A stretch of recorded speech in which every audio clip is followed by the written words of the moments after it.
ইসলামী bank news top 10।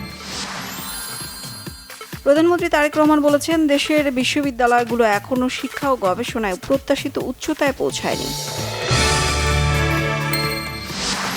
বিরোধী দলীয় নেতা ও জামায়াতের আমির ডাক্তার শফিকুর রহমান বলেছেন, মধ্যস্বত্বভোগী এবং চাঁদাবাজদের কারণে দেশের বাজারগুলো অস্থির।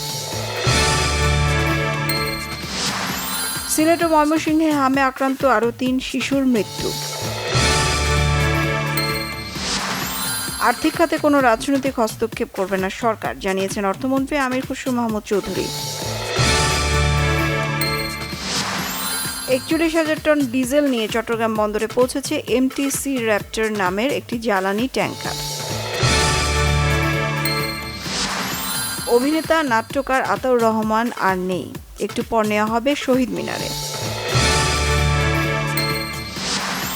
যুক্তরাষ্ট্র ইরান যুদ্ধবিরতি এখন লাইফ সাপোর্টে আছে বলে মন্তব্য করেছেন মার্কিন প্রেসিডেন্ট ডোনাল্ড ট্রাম্প। চীন সফর করবেন মার্কিন প্রেসিডেন্ট ডোনাল্ড ট্রাম্প, আগামীকাল তার বেইজিং পৌঁছানোর কথা। ব্রিটিশ প্রধানমন্ত্রী কিয়ার স্টারমারের পদত্যাগের দাবি ঘিরে যুক্তরাজ্যের মন্ত্রিসভায় এবার বড় ধরনের বিভক্তি।